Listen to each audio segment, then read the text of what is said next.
going to hand over to Sonika now, and she's going to talk to us about how technology can make a big difference. Thank you, Marcus. So my slide is starting with a question, and because we just had lunch and I didn't want to make it a boring session, so I asked lots of questions, please be interactive. All right. So my first question is, how many of you have some sort of problem? Any problem? Gay problem? Yeah. Right. Okay. We all have problems, right? And just before Karmuji said that we all love technology, but we are spending half a life learning it, right? We all have done that. It's always a complication to learn new technologies and know about new technologies. Yeah, if we are spending half our life to learn it, then why not learn it to have a good social impact? Why not? We all are from social sector.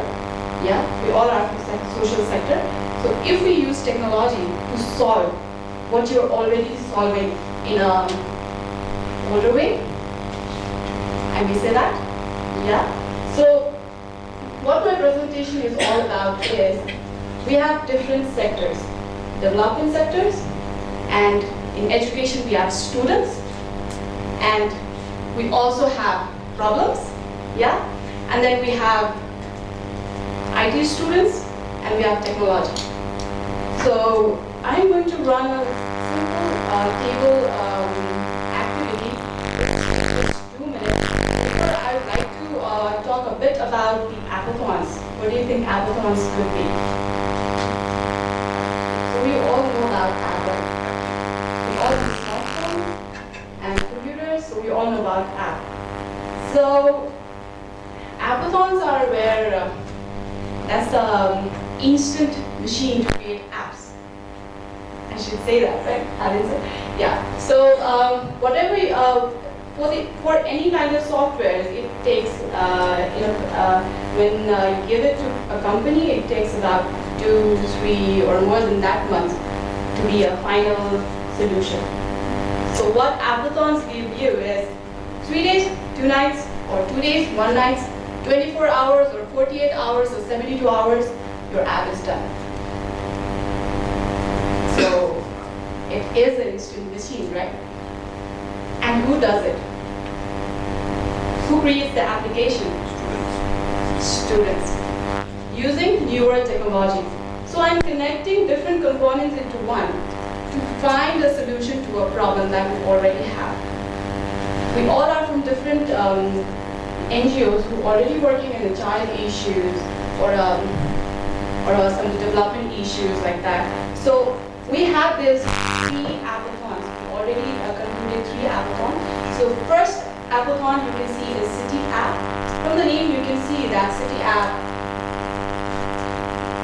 There's a city in the name, so you should already know what kind of app we created in City App. So 100 developers, 30 teams, 30 applications that actually solve cities' biggest issues. I'm going to talk a bit about one of the applications. So we always have had the issue like I'm in a bus stop and I don't know where my bus is. We all must have faced that issue, right? At least I have. So I don't know where my bus is, and I'm always late for the office for that. So the system was to have a kiosk in the bus stop, and there is a map in the kiosk, and then you can see where your bus is. It's a real-time refreshing solution. So the map refreshes in 15 seconds, and you can know, yes, my bus is in the same place before 15 seconds, so it's in a traffic jam. So I have a little bit idea of where my bus is and transportation system. That kind of applications were developed in City App, like waste management system and lots of other applications. And second is the child app. So child issues, child health, education, open defecation, water quality. Alan sir already talked about the Pani solution yesterday. So the water in the table, do you think it is drinkable or not? I mean, can you find it out? So that solution was Pani. So they had the hardware which goes into the water and the output comes in your application. So thumbs up, ring, rate button and things like that. So that was China. And latest one is Gameathon. So if you're creating something for a child, why not create something that they can play and learn? So that was edutainment, the game that has edutainment value. So games are always known for entertainment. So let's add some education value into it, so that you can create, you can give them education as well as entertainment at the same time. Yeah? So these are some of the applications that I would like to talk about. And if someone from Team Rashva is here, I'd like to invite one of the members to talk for 30 seconds. So the team has the solution for the game for visually impaired individuals. Like we all of us play games, right? We all play games, but what about visually impaired person? So he or she cannot compete with the person with vision. So the solution they have is something like that, right? Yes. Okay, good afternoon. Thank you, ma'am. Our game is a visually impaired friendly audio game where the object in the game creates a sound, and so we have to pick those objects up. Those sounds created are based on 3D positioning system, so that whenever we use our headphones left and right, the stereo sounds outputs will precisely pinpoint where the sound is coming from. So we have to pick it up. On our Gameathon, we developed our small demo app, so it's not completed. Thanks. Thank you, Team Rashva. You can always go back in the booth. They have a booth set up. You can go and try the demo application. All right.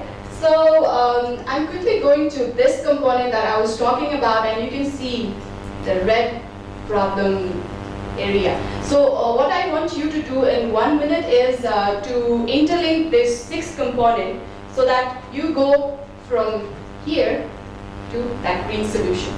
So 1 minute. Do I have time left? Okay, 1 minute you just interlink the interlink 6 component, and your time starts.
I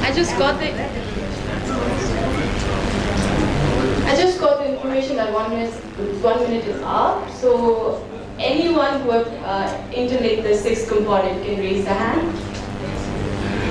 Okay, can I ask you to come and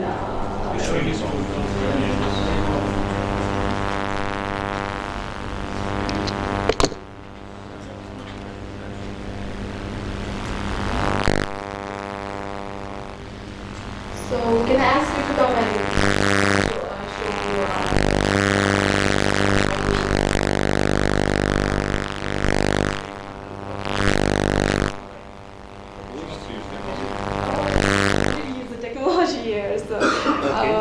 you can just state that student is a problem like this or something like that. Oh, I thought it would be a link to, like, we have a problem and then probably we use students to develop and the students use ICT to develop some applications who could present it to development sector and leads to some solutions. Okay. Thank you, sir. Thank you very much. So that was the end of my quick workshop.